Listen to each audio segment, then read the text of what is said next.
beneficiaries of this agenda.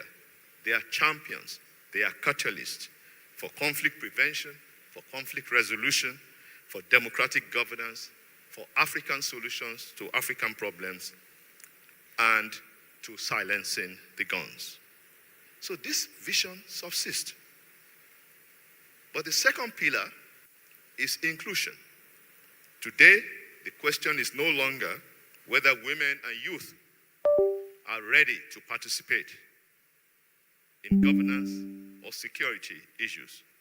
The real question is that, are we prepared to make their leadership meaningful, sustained, and permanent? Meaningful inclusion, therefore, must go beyond representation. Women and young people must share public policy, influence decision-making, and lead peace building. Excellencies, the third pillar that everyone before me has spoken about today is about partnership and it's about participation. No institution can build peace in solitude. No country can achieve sustainable security, excellence in isolation. The third, we are all pillar that in every journey before me has spoken about today. Therefore, the dynamism of African youth and the resilience and leadership of African women are powerful assets for social change, for social justice, and to build community cohesion. We must therefore continue to advance this agenda because the African Union Commission remains committed to working with member states, regional communities and mechanisms, the United Nations, the civil society, the youth and women groups, development partners, and all stakeholders. We must translate continental commitments into national and regional action. The fourth, Excellency, is empowerment. Investing in people is fundamental, absolutely fundamental. The African Union has continued to strengthen the capacities and the participation of women and youth across AU processes, particularly, as Ambassador Khalid mentioned, in AU election observation missions, making them direct participants, witnessing democracy at work. Under the leadership of President Ndayishimiye, and with the commitment of member states, we must invest even further in decisive leadership for the next generation of African peace builders to silence the guns now. My fifth pillar is resilience, Excellencies. The ultimate measure of our success will not be the number of frameworks we adopt, but the resilience of our institutions and our communities. We therefore remain steadfast in strengthening the institutional pathways that will make inclusive and sustainable peace possible. As we move forward, Excellencies, let us be guided by these 5 pillars.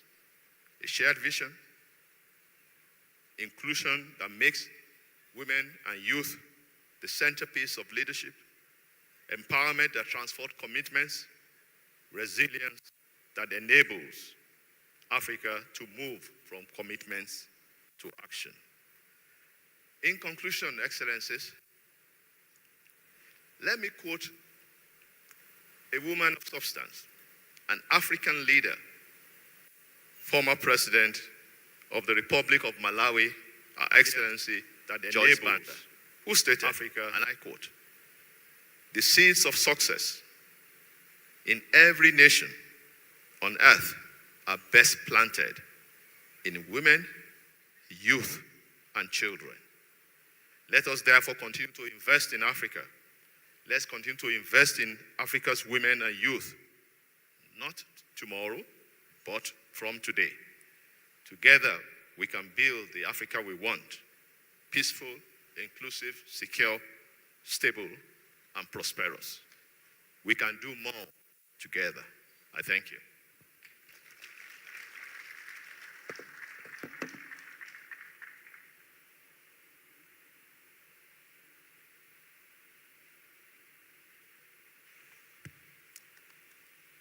Thank you, His Excellency.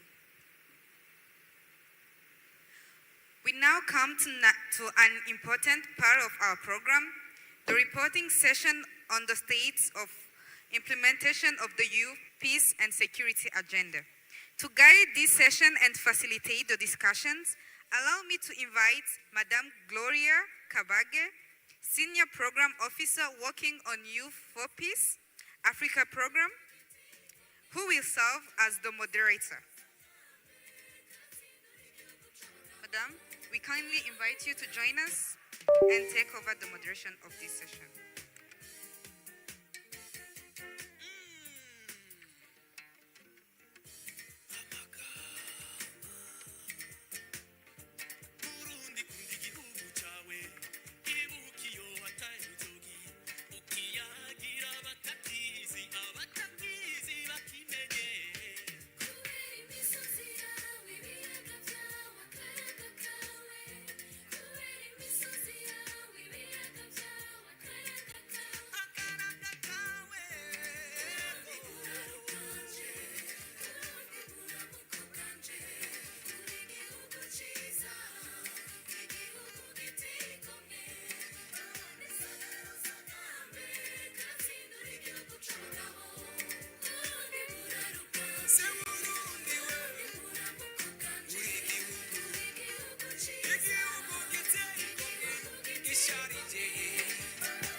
Excellencies, good morning. Excellencies, distinguished participants, aligning myself to already established protocol, I would like to move us to the next session of our program, which is going to give us an overview of the state of play and the state of implementation of both the Women, Peace and Security Agenda and the Youth, Peace and Security Agendas within the African continent. To guide us through this session, we will have a series of speakers speaking to both the state of implementation of the WPS and then followed by the state of implementation on the YPS. To start us off for this session, I would like to invite Her Excellency, Ambassador Liberata Mulamula, the AU Special Envoy on Women, Peace and Security, who will speak to the state of implementation of the WPS agenda within the African continent. Please give her a round of applause as she takes the stage.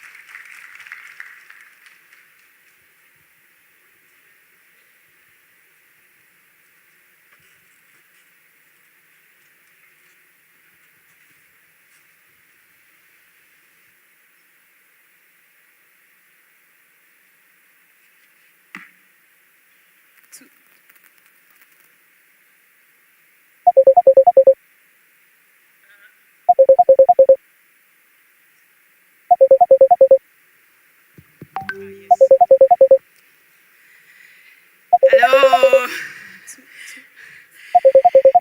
Excellencies, Nyakubawa, President wa Republic, Nyakubawa, the First Ladies, Banyakubawa, Excellencies, Youth Leaders, Women Leaders, Mjambo.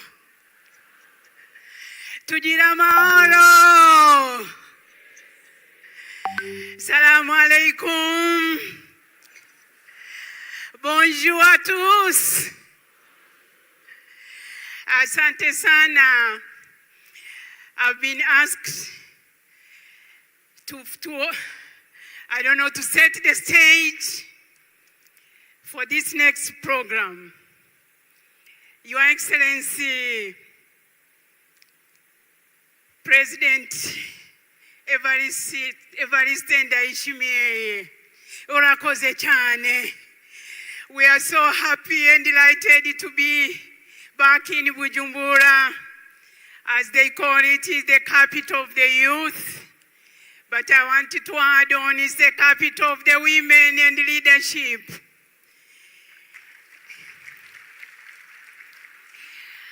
We thank you, and we thank all the partners. I thank all my colleagues from the African Union. I thank my co-chair of the Advisory Board on Women, Peace and Security in the Great Lakes region, Ambassador Shia. But I thank you, the President of the Peace and Security Council of the month of August, Ambassador Khaled. You spoke well. You took out of my text. It was like you were reading from my speech, explaining well the women, peace and security.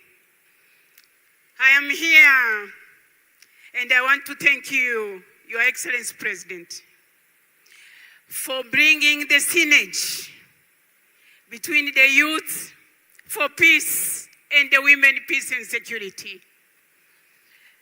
I remember after you assumed the chairmanship of the African Union, I pleaded with you that we need to have the agenda of women, peace and security positioned in this dialogue.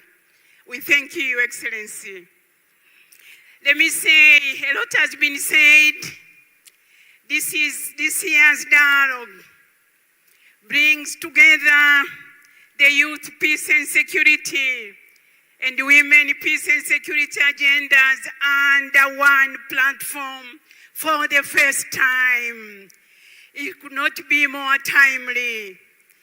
These two agendas are mutually reinforcing, and together, Excellency, they provide a powerful framework for building more inclusive, resilient and sustainable peace. The Commissioner Bankole summarized the 5 pillars. Allow me to underline that the synergies between these two agendas is essential to ensuring that Africa peace and security responses are representative, are intergenerational, and responsive to today's evolving challenges. In particular, Excellencies, we must recognize the unique contribution of young people, young women who stand at the intersection of both agendas and whose leadership is essential to preventing conflict, responding to crises, and sustaining peace. Excellencies, this year's theme also reminds us that water security and responsible resource governance are no longer simply environmental or development concerns. They are fundamental peace and security issues. Women and young peoples are often the most affected by resource scarcity, by climate-related insecurity and conflict. Yet, they are also at the forefront of community resilience, mediation, natural resource management, and peace building. It has been underlined the need for institutionalizing the women and the young women voices, expertise, and leadership is therefore not a matter of inclusion, but a strategic imperative for preventing conflict and building lasting peace across our continent. Excellencies, before they called me to order, they gave me only 3 minutes. Let me, Excellency, with your permission, let me say the following as a plan of action or takeaways. First and foremost, Excellencies, let us, as mentioned, institutionalize the Swakopomund process. Commissioner Bankole, are you there? I'm reminding about the Swakopomund commitment that women's meaningful participation in peace processes becomes the norm rather than exception, and you committed to 30% as minimum of women participation in all African Union-led peace processes. Secondly, let us fundamentally rethink how we finance the women peace and security agenda. I call upon member states to institutionalize gender-responsive budgeting, conduct gender audits of national budgets, and adopt gender-responsive public finance legislation that guarantees predictable domestic financing for national action plans. Today, Excellencies, I wish to launch a continental call of action.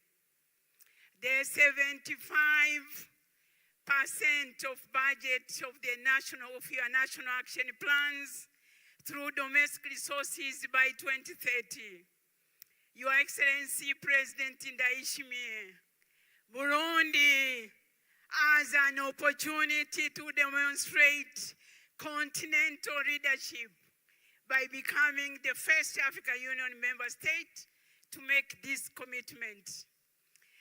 Let us strengthen accountability by accelerating the signature, the ratification and domestication of African Union Convention on ending violence against women and girls.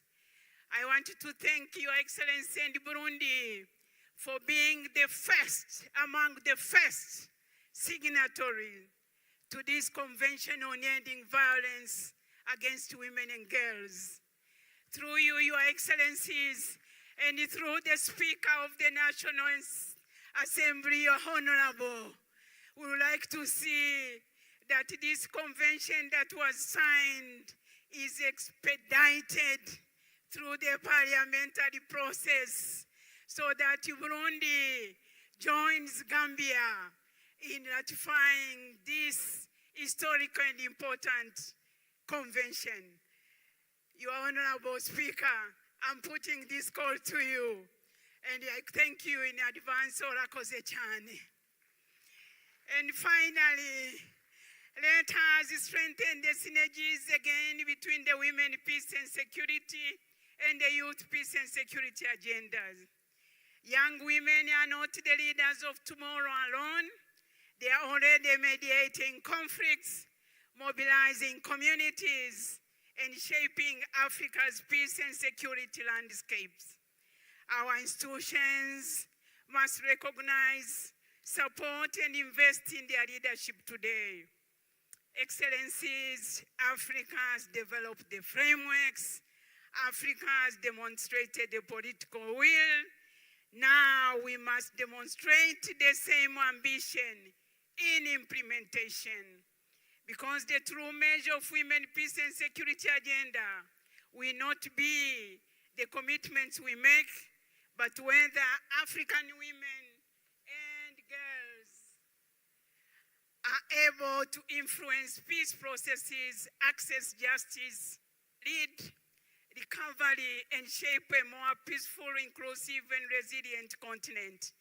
I'm happy that Her Excellency, the First Lady, will be chairing the next session as we interrogate the full, equal, and meaningful women participation and leadership in peace processes.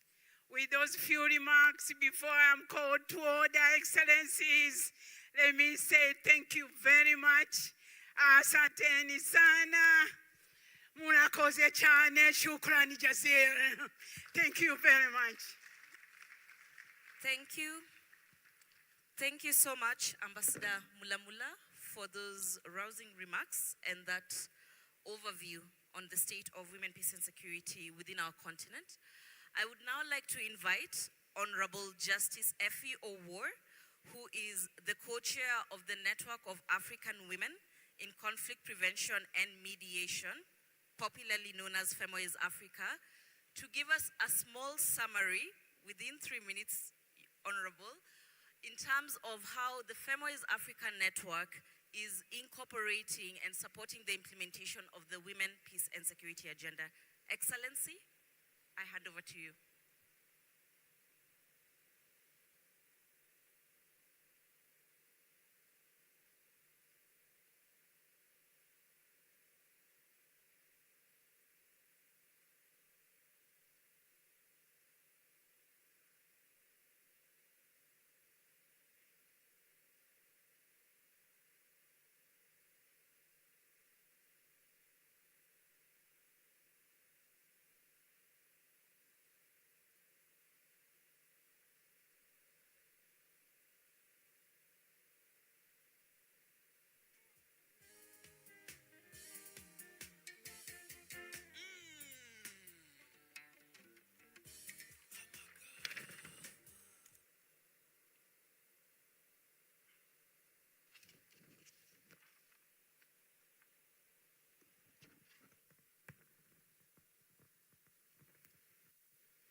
Your Excellency, I think I can appreciate the problem which the envoy was in, because not much of us is seen when we are behind this lovely desk. Your Excellency, Hold the microphone closer. the President of this great country, Burundi, Chair of the African Union and African Champion for Youth, Peace, and Security. Your Excellency, the First Lady, distinguished colleagues, ladies and gentlemen, allow me to stand on the existing protocol. It is a privilege, Your Excellency, to me to address this continental dialogue on behalf of the FEMOIS Africa, the African Union Network of Women Mediators, and the panel of the WISE African Union, Your Excellency, whose chair now is your own brother, the ex-president of this republic. I welcome this opportunity to reflect on the progress we continue to make in advancing women's leadership and peace and security across our continent.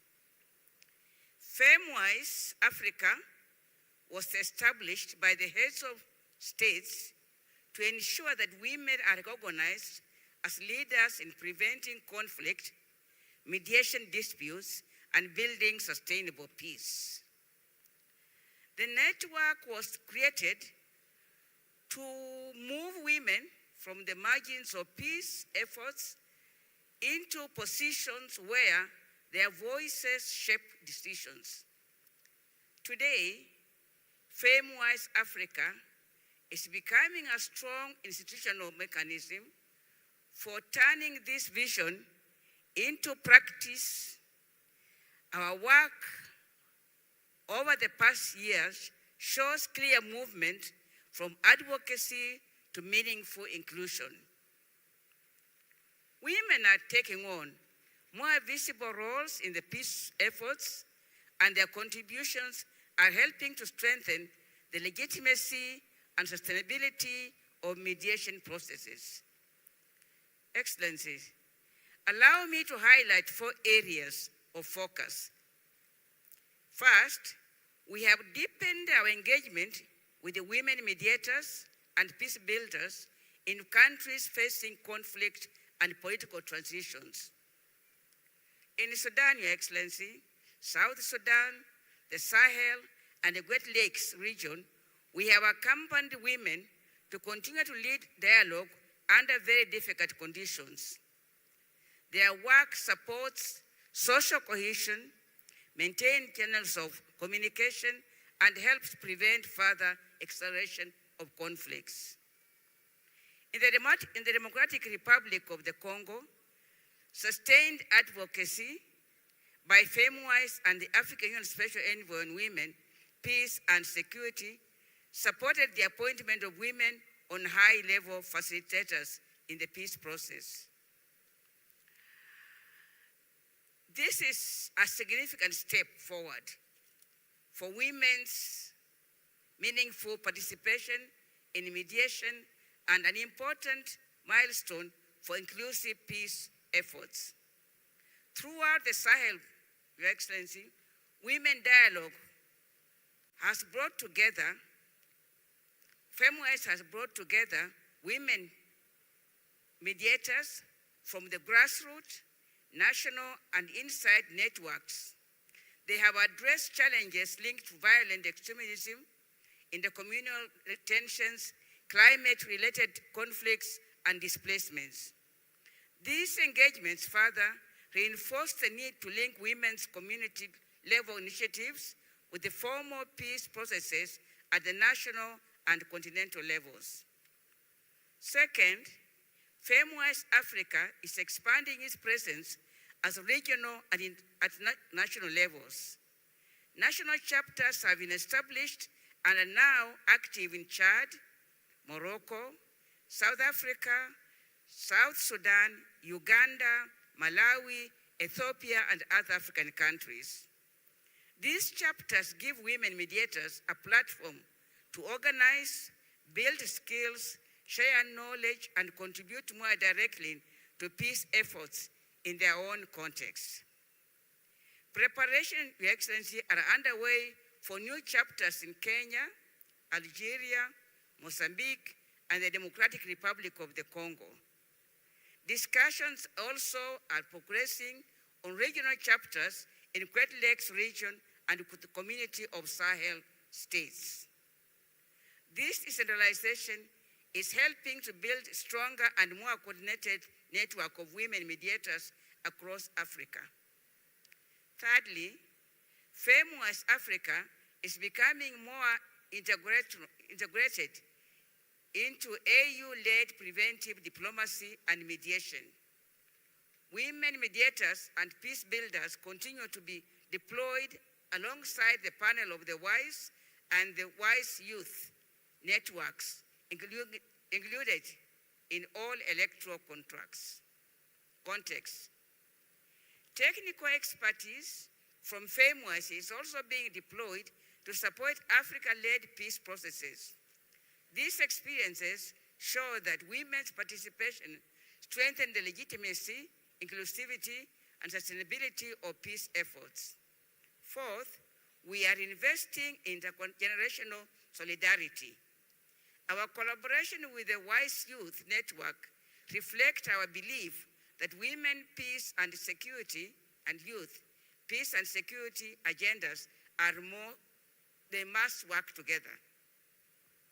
Young women in particular bring essential experience and leadership to Africa's peace and security landscape.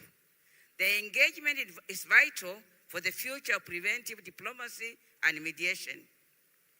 Excellencies, FEMWISE is looking ahead with determination. We will remain engaged in the conflict setting. We will broaden the network. We will invest in women's mediation and young peace builders, and we will nurture partnerships and support Africa peace efforts. Our task is clear. We must move from presence to influence. We must move from participation to leadership, and we must move from commitment to accountability. Going forward, FEMWISE Africa will strengthen the national and regional chapters. We will support women mediators in the countries facing conflict and transitions. We will expand women's deployment in African Union-led mediation and preventive diplomacy, and we will deepen collaboration with the panel of the WISE, the African Union Special Envoy on Women, Peace and Security, and the Peace and Security Council. These steps will help ensure that women leadership is recognized and sustained across all levels of peace efforts. We also remain committed to ensuring that the voice of grassroots women are connected to national, regional, and continental peace processes. Women should not be invited into the peace efforts after decisions have already been made. They should be present at the table when these decisions are being shaped. Let us continue working together for a future in which African women are not only represented at peace processes, but recognized, supported, and empowered as leaders in shaping Africa's peace and security agenda. I thank you.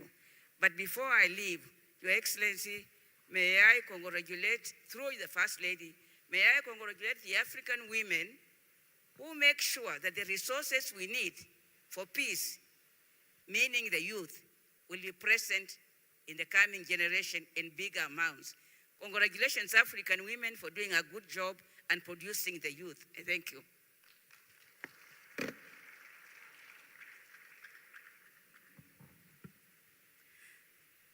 Thank you so much, Honorable Justice Effie Owour. With that, Excellencies, I would now like to invite the Youth Ambassadors for Peace, the African Youth Ambassadors for Peace, who represent each of the 5 regions, to give a brief snapshot on the level of implementation and the progress of implementation of the youth peace and security agenda within their regions. Youth Ambassadors, you have 3 minutes each, and we will start with Ms. Amina Bello from Central Africa Republic, who is the current Youth Ambassador representing the Central Africa region.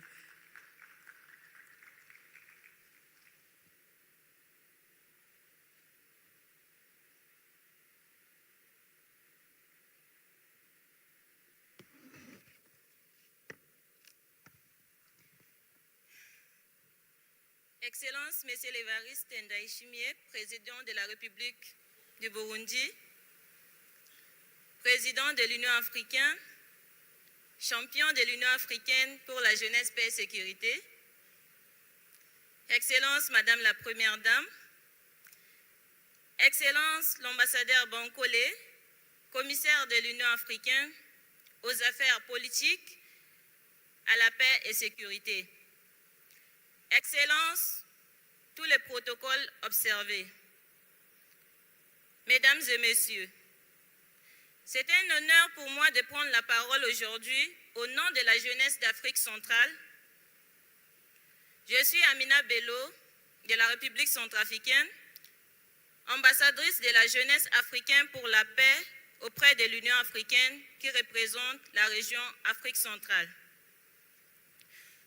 Je tiens devant vous aujourd'hui pour porter les voix, les aspirations et la détermination des jeunes de notre région. L'Afrique centrale est l'une des régions les plus jeunes du continent. Plus de 60% de sa population a moins de 30 ans. Pourtant, elle demeure parmi les plus affectés par les conflits armés persistants, des déplacements forcés et d'instabilité politique, exposant ces populations à une profonde vulnérabilité. Dans ce contexte, la mise en œuvre de l'agenda jeunesse, paix et sécurité reste inégale et appelle une attention soutenue. Grâce au travail acharné de nos prédécesseurs AYAP et nos partenaires régionaux, les progrès significatifs ont été accomplis. 3 pays de notre région ont déjà validé leur plan d'action national sur l'agenda jeunesse, paix et sécurité, à savoir la République démocratique du Congo, le Burundi et le Cameroun.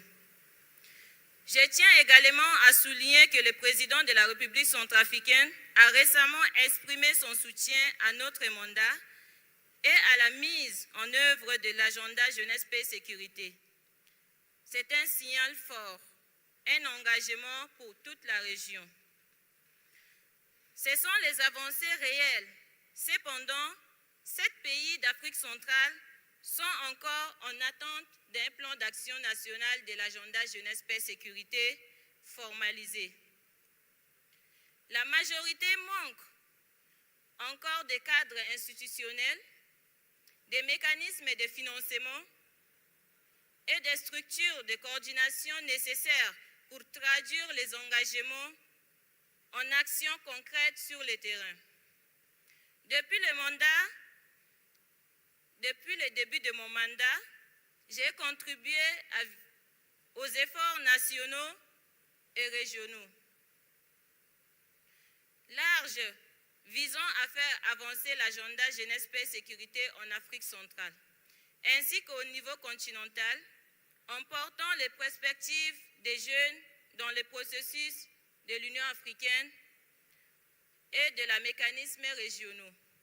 Ces engagements m'ont convaincu que les jeunes ne sont pas seulement les bénéficiaires des politiques de la paix, ils sont les acteurs essentiels. Malgré ces avancées, 3 défis structurels freinent encore la pleine mise en œuvre dans notre région. 7 pays sur 10 ne disposent pas encore un plan d'action national sur l'agenda jeunesse, paix et sécurité, ce qui limite la capacité des jeunes à s'engager dans le cadre formel de paix et sécurité. Le manque de financement dédié et durable pour les institutions de la jeunesse contraint nos organisations à défendre le financement externe imprévisible. La fragmentation de la coordination entre les CAC et l'Union africaine, les Nations unies et les sociétés civiles génère des doublons et des occasions manquent d'impact. Sur la base de ces défis, je soumets respectueusement 3 recommandations. Premièrement, c'est d'accélérer l'élaboration de l'adoption de la plan d'action national sur l'agenda jeunesse, paix et sécurité dans l'Afrique centrale. Avec un appui technique et financier dédié à l'Union africaine, à la CAC, y compris le programme de la prévention des violences électorales dans les pays concernés par les échéances imitantes. Deuxièmement, c'est de mettre en place des mécanismes de financement régional stables pour les initiatives de la jeunesse qui guident l'agenda jeunesse, paix et sécurité afin de réduire les dépendances aux bailleurs de fonds externes. Troisièmement, c'est de renforcer la coordination structurée entre tous les acteurs, gouvernement, société civile et les jeunes, garantir une mise en œuvre cohérente et durable de l'agenda jeunesse, paix et sécurité. Excellences, Monsieur le Président de la République, la jeunesse d'Afrique centrale n'attend pas d'être invitée à la table de la paix. Elle constitue déjà dans ses communautés, dans ses écoles et dans ses quartiers. Ce dont elle a besoin, c'est que les institutions marchent avec eux, avec des ressources, avec la confiance et les espaces réels pour diriger. La paix en Afrique centrale construira par les jeunes et non sans les jeunes. Je vous remercie pour votre attention.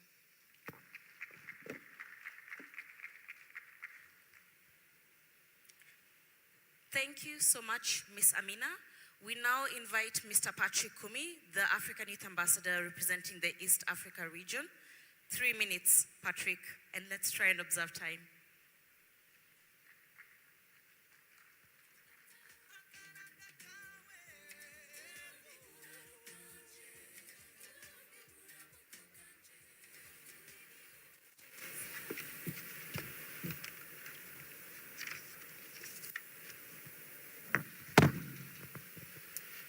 Your Excellency, the President of Burundi and the African Union Champion on Youth, Peace and Security, and also the Chairperson of the African Union, allow me to stand on already established the protocol.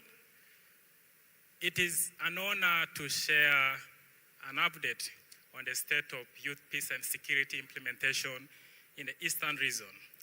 As the Youth Ambassador of the region, and also someone that have a first-hand experience in working with the children affected with armed conflict, and also as someone who understands displacement from my personal experience and how the YPS agenda speaks to these realities. Across the region, youth peace and security continues to gain momentum.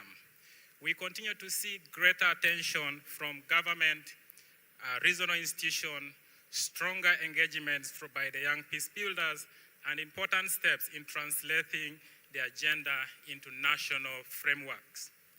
One clear example is the progress about national youth policy, peace and security frameworks.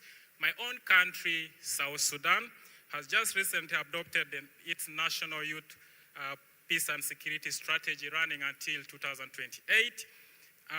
Kenya has developed its first national action plan on youth peace and security, while countries like Uganda, Tanzania, Somalia, Ethiopia are at different stages of developing their own. And that exactly tells us that the agenda itself is moving very fast. But the phase and the depth of implementation of this agenda is still very different across the different regions or in the particular Eastern region itself. Because developing the framework is another big thing, but making it work for the young people themselves, it's also another different thing. Across the Eastern region, young people are responding to tensions. We see this in Sudan, we see this in South Sudan in their own communities. They are supporting dialogues, they are working across the differences and contributing to peace on places where affected by conflict, displacement, political tensions, and also climate pressures. Yet we continue to see that many of them still struggle to access the resources and the formal spaces where peace and security discussions always happen. Financing remains a major challenge. There is still a gap in how institutions and actors work across in the region. At the same time, while young people are increasingly invited into the consultations we continue to have in the continent or in the region, we still need to see that more consistent participation in these spaces by the young people, specifically where decisions are actually made. Most importantly is when I joined this mandate, I am not starting from zero. The previous Eastern Youth Ambassadors for Peace have laid a very big foundation. They have helped advance the youth peace and security discussion in our region, including working around the national action plans, regional consultations, and also intergenerational dialogues. They have helped create safe spaces for peace builders to engage with the regional and continental processes. I know many young peace builders from Eastern African region are in this room today, and I want to recognize them because much of the progress we continue to see in the region or we are speaking about is also built through the work they continue to do every day in their own communities. In this current mandate, we are building on this work together through the recent Addis Ababa technical consultations and our engagements with young people across Eastern African region, including countries like Somalia and Comoros. We continue to hear one single message across the region.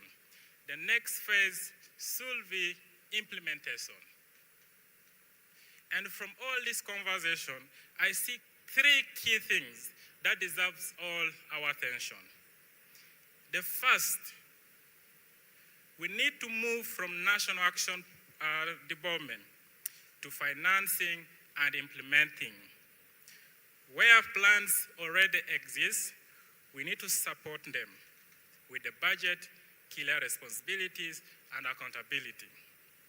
Where we don't have these plans, we need to support its development.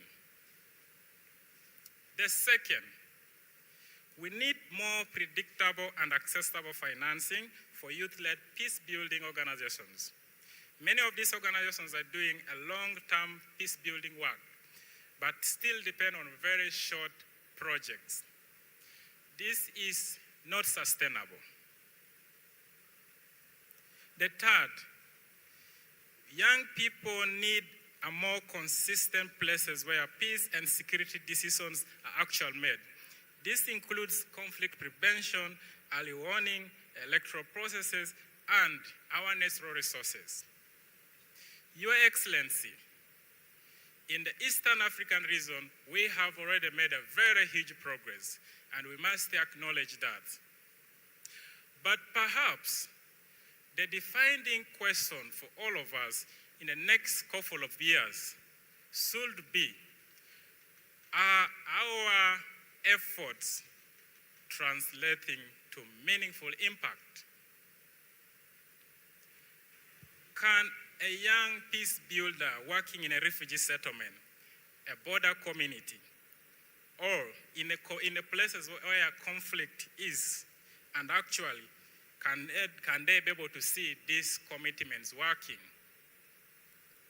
Can they access the resources when they need it? Can they still enter the spaces where decisions are made? Can they influence what happens in their own communities? When we have the answers, or if we can answer yes to all those questions, more consistent across the Eastern region, then we will know that youth, peace, and security is at the same time gaining momentum and also creating change to those who deserve it most. Thank you. Thank you so much, Patrick. I will now invite Ms. Hasna Tamam, the African Youth Ambassador for the North Africa region, to speak to the progress of implementation within her region.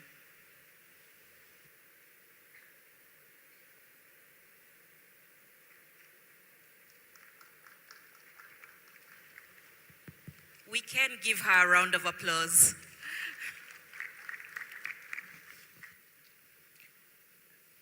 Your Excellency, the President of Burundi, Your Excellency, Ambassador Bankole Adoué, AU Commissioner for Political Affairs, Peace and Security, allow me to stand on all existing protocols.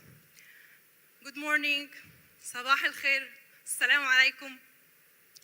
It's a privilege to reflect briefly on the evolving youth, peace and security framework in North Africa. Across the region, we are witnessing a growing recognition that investment in young people is not only a development imperative, it's equally an investment in conflict prevention and building positive peace. This is particularly important in a region often perceived as a relatively peace, insulted from conventional conflicts, yet one that continue face multiple changes and complex challenges of political, social, economic, and security pressure affecting young people. In a positive way, this recognition is increasingly reflected in national policy frameworks, as Egypt adopted national youth policy in 2025, while Algeria launched its new national youth strategy and has deposited its instrument ratification of the African Youth Charter. Tunisia has indicated its intention to develop a national action plan on YPS. Mauritania continues to implement its national youth, peace and security for 2023-2028. Libya, meanwhile, has adopted its national youth strategy for 2026 to 2030. And Libya currently is developing a dedicated youth, peace and security framework linked to it, while Morocco is working on its own national initiative for human development, under which they launched a platform for youth to reflect on their projects and their initiatives. Those kind of experiences are really important because they raise an important question. Because rather than viewing youth, peace and security as an entirely separate policy architecture, we can increasingly embed it into within existing national youth development, prevention, and peace-building frameworks. Distinguished Excellencies, let me reflect on one of the most important experiences on YPS in Northern Africa region. The emerging Libya experience provides an instructive example. Libya is advancing its youth, peace, and security framework through a partnership that brings together young people, public institutions, security actors, and civil society. This process operates under through two complementarity pillars. The first, engage institution, including the Minister of Justice, Interior, and Defense, through dialogue and capacity building. The second pillar is that engage civil society, youth activists, and community leaders within approximately 150 young people from Libya from different 5 regions. Importantly, the process is intended to move beyond consultation, and it seeks to, first, generate concrete policy recommendations, second, support locally led youth initiatives, and third, to establish a Libya Youth Coalition for Peace Building as a platform that connecting youth from institutions, civil society, and community within decision makers. These experiences underscore a broader lessons from Northern Africa. This lesson is that track 1.5, track 2 are very important in the region to advancing YPS framework. Think tanks, policy frameworks, civil society organizations, and above all, youth-led organizations are creating a space where formal institutions may not always able to reach. Across the region, the CSOs and the track 2 actors were able to, in Libya, facilitate community dialogue, supporting conflict transformation and strengthening political participation. In Tunisia, they have supported youth participation and enhancing the government ecosystem. In Egypt, they were able to increase the ability to build the capacity of youth on peace and security. Those are a few examples among others. Distinguished excellencies, we also witnessed regional platforms such as Aswan Youth Dialogue, Tangier Process, and youth diplomacy forums in Wahran further demonstrate the growing space for youth, peace, and security in the Northern Africa region. The question before us is not simply whether Northern Africa need more youth, peace, and security policies. The more important question is that, how do we translate this growing momentum into a measurable and practical impact? And now, allow me to highlight 4 priorities. First, we must strengthen coordination among government, regional institutions, and civil society. Second, we need to invest in implementation. Framework require resources, institutional ownership, clear timeline, mechanisms for accountability. Third, youth participation must move beyond consultation. Young people must increasingly have meaningful space to contribute to decision-making on prevention, governance, and building positive peace. And fourth, and which is very important, we need to deepen regional cooperation and experience sharing while supporting BRICS and RENs in Northern Africa region to further institutionalize YPS and embed it into their institutions. And always remember, add North Africa region as a non-violent region. It's worth to know that YPS in non-conflict setting is required for advancing positive peace and preventing conflict. To conclude, I respectfully call on our distinguished leaders to become even stronger champions of YPS agenda. The leadership demonstrated by His Excellency the President of Burundi provide an important example. We should equally harness existing continental and regional championship in the different files, including migration, combating extremism, post-conflict reconstruction, and other portfolios that directly affect young people in our priorities. Ultimately, our objective must go beyond producing national action plan, but it must go for creating an ecosystem where YPS is able to flourish. I thank you all. Thank you so much, Ms. Hasna. I promise we are almost there. I now invite Ms. Ruth K. Kangwa, the African Youth Ambassador for Peace for the Southern Africa region, to give the overview from her region. Within 3 minutes, Ms. Ruth.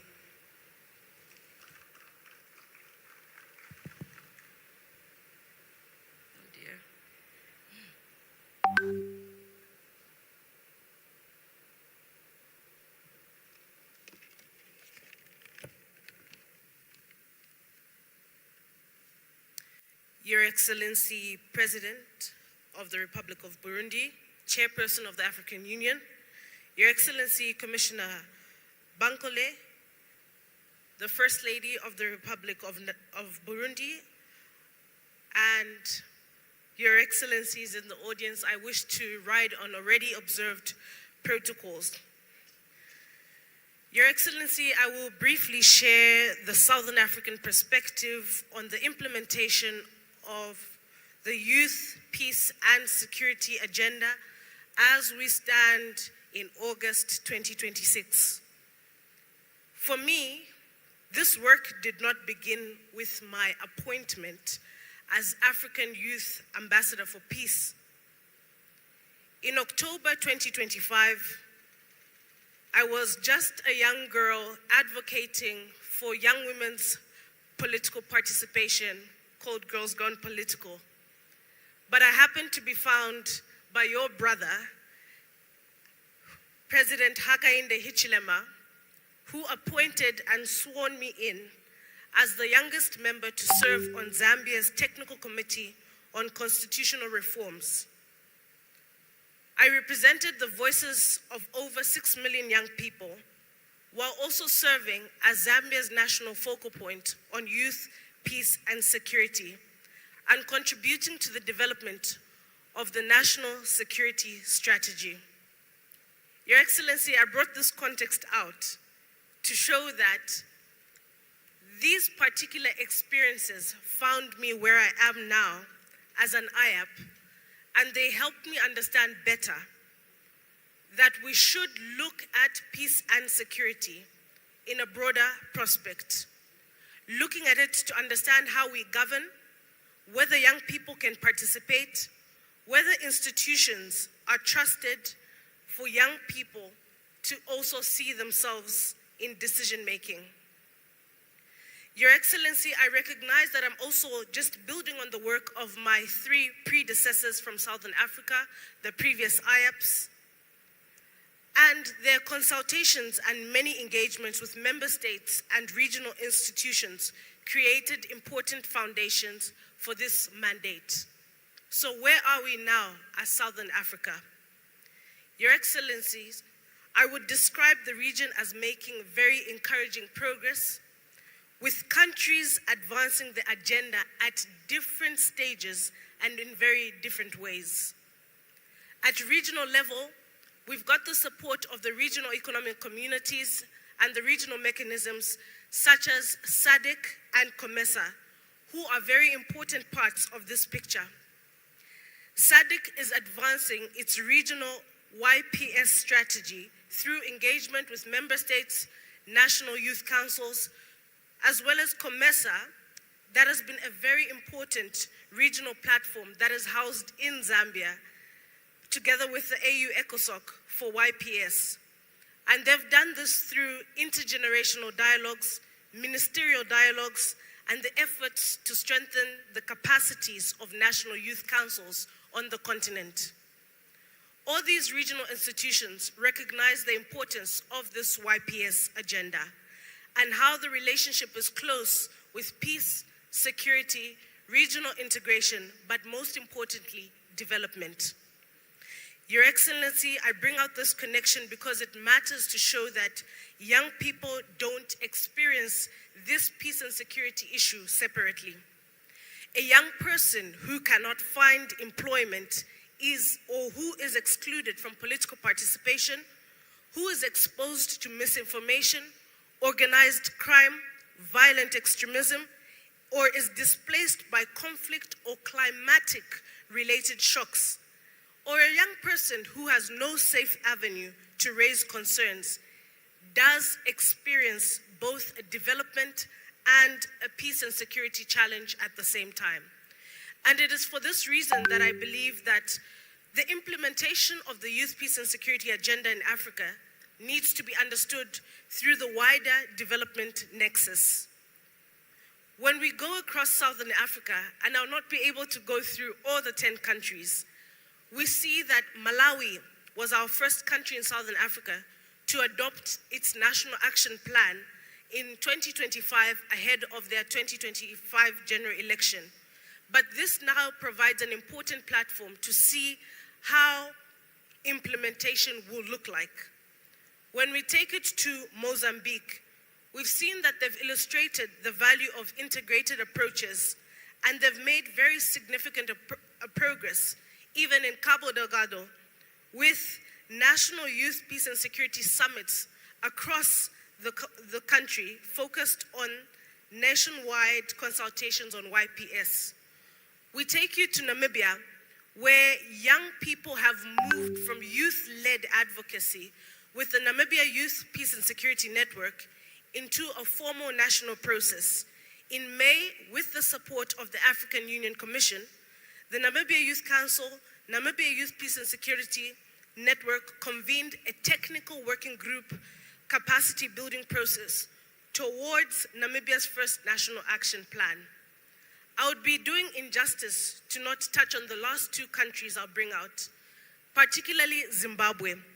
Zimbabwe is particularly strategic as it continues its national youth peace and security process, but at the same time, their upcoming tenure on the United Nations Security Council as a non-permanent member in 2027 to 2028. This provides a significant opportunity to bring African perspectives on youth, global security, and many more discussions. Lastly, I'll end off with the country Zambia. The discussions towards a NAP are progressing through joint collaboration with the Ministry of Foreign Affairs and International Cooperation, as well as the Ministry of Youth and the National Council. This shows us how, beyond moving the policy frameworks, countries are increasingly demonstrating how YPS can translate. Your Excellency, I'll be concluding by sharing that in less than 4 months during this mandate of mine, we have been able to reach directly and take the African Union to more than 2,400 young people directly in secondary schools. And we piloted this in Zambia because 3 days from now, Zambia heads to the polls. And we thought it's very important to take peace and civic education into the classrooms, especially in conflict-prone communities. I end off now by also bringing a dear country to my heart, where I actually grew up, South Africa. South Africa right now offers 2 important dimensions of our update to you, Your Excellency. The first one, we are seeing very practical investment in youth peace building through the South Africa and Finland Youth Peace Mediators Mentoring Program. At the same time, Your Excellency, a critical issue of migration in Africa is an issue that we should be able to discuss constructively around jobs, access to public service, but as well as irregular migration, young people searching for greener pastures. The South African government has been very clear about its responsibility to manage its borders and enforce immigration law. President Cyril Ramaphosa has also emphasized that migrants should not become scapegoats for unemployment, crime, or pressures on public service. From a YPS perspective, this is relevant that I thought I'd bring this out because irregular migration, human trafficking, drug trafficking, unemployment, community tensions can intersect very quickly. As I walk away, I encourage everyone in the room to continue strengthening meaningful, peaceful participation, peace education, and preventative diplomacy. Your Excellency, with only 3 years remaining in the African Union's 2020 to 2029 implementation decade, I believe this is an important window to build greater political momentum beyond the development of national action plans to financing and implementing, so that we can build peaceful and prosperous societies and contributing to the Africa we want by 2063. I wish to thank you, sir. Thank you so much, Ms. Ruth Kangwa. I will now invite our last speaker, Mr. Bakari Sonko, the African Youth Ambassador for the West Africa region.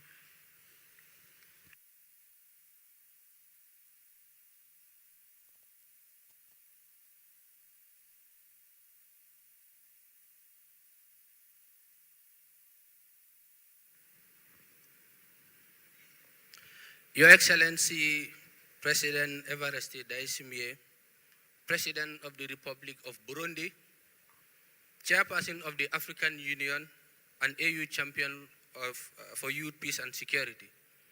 Your Excellency, Ambassador Bankole Adiole, AU Commissioner for Political Affairs, Peace and Security. Your Excellencies, allow me to stand on already existing protocols. Indeed, it's an honor to stand here to give a brief update on the state of YPS in West Africa. As we all know, West Africa has been grappling with a lot of peace and security challenges. However, young people of West Africa did not relent. They continue to show commitment. They continue to lead progress that is shaping the agenda, the youth peace and security agenda in our region. And I must say that our response to young people should not be delayed.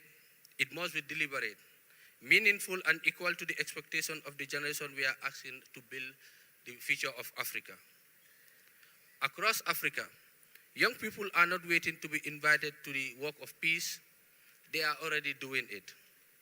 Your Excellencies, allow me to highlight the state of YPS agenda in West Africa. But first, allow me to acknowledge the work of my predecessor, Simone Diouf, who was the former African Youth Ambassador for Peace for West Africa, and the partners that continue to accompany the work of young people in West Africa. The YPS agenda must serve the young person in the remotest communities of our regions. The continental framework must therefore become a living instrument, not simply a document discussed in policy and public or diplomatic circles, but one that reaches the communities and responds to the realities experienced by young people. Excellencies, in the Gambia, young people helped lead the development of its National Action Plan and continue to contribute to its implementation. Whilst in Nigeria, young people are contributing to the aspiration of silencing the guns through creative and community-based initiatives, and that empower their peers to reject violence and choose peace. In Nigeria also, young people led the development of its National Action Plan and are on the process of reviewing and start the process of another one. In Liberia and Senegal, young people are contributing to the development of their respective National Action Plan processes, whilst Liberia have adopted their first ever National Action Plan on youth, peace and security. Niger's adoption of its National Action Plan a few weeks ago demonstrated what will become when political will meets youth leadership. Other countries including Ghana, Guinea-Conakry, Mali, Benin, and Burkina Faso are also advanced in their National Action Plan process. These are not simply national initiatives. They represent a growing movement to domesticate the African Union Continental Framework on Youth, Peace and Security. Your Excellencies, but we must reflect more deeply and even honestly on our realities. Developing a National Action Plan alone is not the destination. Adoption is not implementation. A policy document is not impact, and consultation is not meaningful youth participation unless young people influence, and that participation moves from presence to influence. One task, therefore, is to strengthen youth political ownership, financing of our national action plans, institutional coordination, monitoring and accountability of these policies. We must ask, who is responsible for implementation? Where are the resources coming from? How are young people involved in monitoring this process, and how is accountability shaped? And most importantly, can a young person in our remotest communities feel the difference of these policies? These are the questions we must therefore, and it must define the next chapter of the youth, peace and security in Africa. As we gather here in Burundi for the 5th Continental Dialogue, I believe we have an opportunity to move beyond reaffirming what we already know. We already know that young people matter. We already know that young people are already contributing to peace. And we already know that Continental Framework provides us with a shared vision. The question before us now is therefore whether we are able to summon the political courage, whether we are able to promote institutional commitment and to implement it at a scale that our continent requires. Let us therefore ensure that the YPS agenda is not only discussed in continental dialogues, but also felt in communities. And then we also ensure that national action plans are not only adopted, but they are implemented and they are also financed. And let us build a continent where a young person's geography does not determine the extent of the opportunities they contribute to peace. Your Excellencies, distinguished delegates, as young people of Africa are not asking for a future handed to them, they are asking for the opportunity, the trust, and the responsibility to promote institutional space to help build the peace that thrive. Our responsibility is to ensure that when they look back at the generation of leaders, they can know that they have been listened to. When they spoke, they are trusted. And when they lead, we acted when action was required. That is the promise of the Youth Peace and Security agenda. Your Excellencies, just to remind all of us that the Youth Peace and Security is the greatest hope that we have in order to translate our commitment into reality. And it is my belief that it is the tool that can transform this continent for better. Young people can lead, young people deserve to be trusted, just as we trust in the political dimension of our continent. And we hope that we continue to change and create the Africa that works for all. For this is for us and for our people, for now and for the future. Thank you very much. Thank you so much, Mr. Bakari Sonko. And with that, Your Excellency, we submit this reflection by the African Youth Ambassadors for Peace, representing each of their regions on the progress of implementation of the YPS agenda.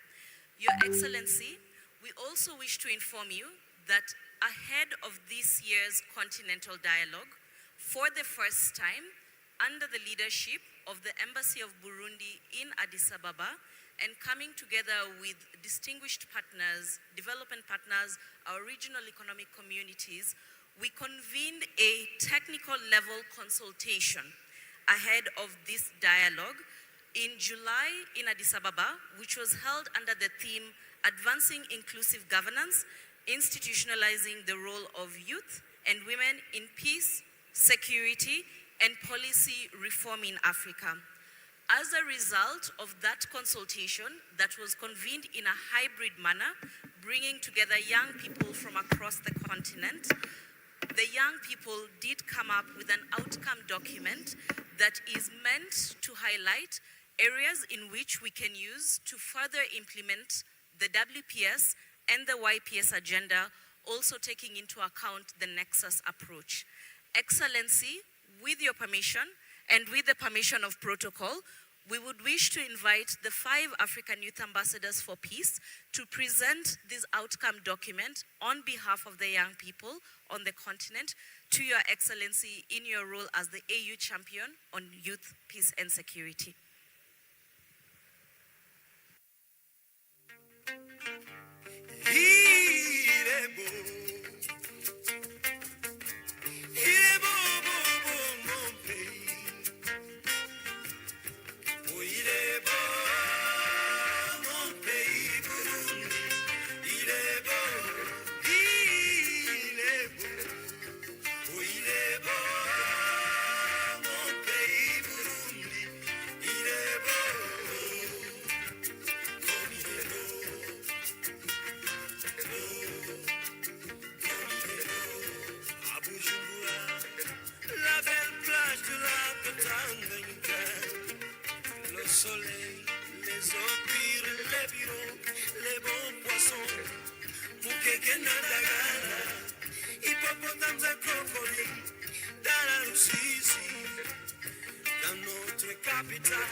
When I think of our next speaker, what comes to mind is African excellence and leadership grounded in action rather than words. He has never stopped believing in the power of this continent, in its youth, its potential, its future. His vision has not only shaped Burundi's path forward, it has inspired an entire continent to think bigger and believe in itself. Ladies and gentlemen, please help me welcome His Excellency, the President of the Republic of Burundi, Evariste Ndayishimiye. Aujourd'hui, nous avons le privilège d'accueillir celui qui, au-delà de ses responsabilités, a toujours choisi de placer la jeunesse au cœur de l'avenir de notre continent. Un président qui croit à la jeunesse, qui lui ouvre des espaces, qui lui donne une voix et qui lui rappelle qu'elle n'est pas seulement l'Afrique de demain, mais l'Afrique d'aujourd'hui. Excellence, vous êtes le bienvenu.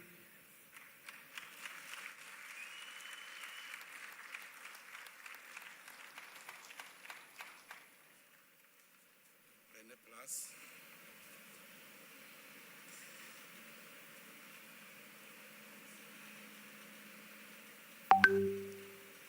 Excellences, Mesdames, Messieurs, les hautes autorités de la République du Burundi, chacun dans son rang et qualité. Excellences, Mesdames, Messieurs, les responsables de différents commissariats de la Commission de l'Union africaine. Excellences, Mesdames, Messieurs, représentants les États et les organisations internationales et régionales.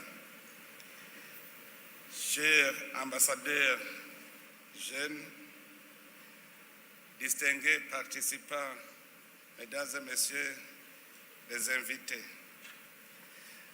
rendons grâce à Dieu le Tout-Puissant, dont la bienveillance et la protection nous accompagnent tous les jours, car lui seul revienne toute la gloire, tout honneur et toute la reconnaissance aujourd'hui et pour toujours. Excellences, Mesdames, Messieurs, chers et jeunes Africains, c'est avec un profond respect et un sincère plaisir que nous vous accueillons en cette journée du 10 août 2026 consacrée à l'ouverture des travaux de la 5e édition du dialogue continental sur l'agenda jeunesse, paix et sécurité en Afrique, étendue cette année à l'agenda femmes, paix et sécurité. En ma qualité de président de la République du Burundi, de président en exercice de l'Union africaine et champion de l'Union africaine pour l'agenda jeunesse, paix et sécurité, c'est avec une immense joie que je vous souhaite la bienvenue à Bujumbura, consacrée capitale africaine de la jeunesse par la décision 868 de la 37e conférence des chefs d'État et de gouvernement de l'Union africaine, qui a institutionnalisé ce dialogue continental comme un événement devant prendre place chaque année ici à Bujumbura. Votre présence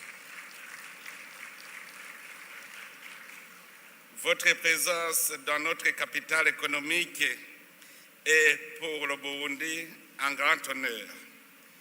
Elle témoigne de la confiance de notre continent, que notre continent place en cette ville devenue un espace privilégié de dialogue, d'innovation et de mobilisation de jeunes en faveur de la paix, de la sécurité et du développement durable. Que votre séjour à Bujumbura vous permette non seulement de mener des échanges fructueux, mais aussi de découvrir l'hospitalité légendaire du peuple burundais, ainsi que les richesses naturelles et culturelles de notre pays au cœur de l'Afrique. Excellences, Mesdames, Messieurs, nous nous réunissons aujourd'hui autour du thème « Eau, paix et leadership inclusif en Afrique », institutionnalisation du rôle stratégique des jeunes et des femmes dans la prévention des conflits, la gestion des crises et la consolidation durable de la paix grâce à une gouvernance responsable des ressources. Ce thème, combien important, illustre l'importance accordée à ces enjeux cruciaux qui sont eau, paix et leadership. Sur cela, comme je n'aurai pas les deux pieds lors des travaux thématiques, Permettez-moi de vous partager ma réflexion sur chacun de ces sous-thèmes. Premièrement, des enjeux autour de l'eau. Excellences, Mesdames, Messieurs, notre union a placé l'année 2026 sous le thème « Assurer la disponibilité durable de l'eau et des systèmes d'assainissement sûrs pour atteindre les objectifs de l'agenda 2063 ». Ce thème, qui est le premier pilier stratégique de notre mandature à la présidence de l'Union africaine, reflète une réalité quotidienne pour des millions d'Africains. Plus de 400 millions n'ont pas accès à une eau potable sûre et près de 700 millions sont privés de services d'assainissement. Les plus touchés sont les enfants, femmes et populations rurales. On envoie un enfant puiser de l'eau à des kilomètres, rentrant fatigué et frustré. Quelquefois même, les parents obligent leurs enfants à aller puiser de l'eau avant de se rendre à l'école. Une femme, là où sur l'épaule,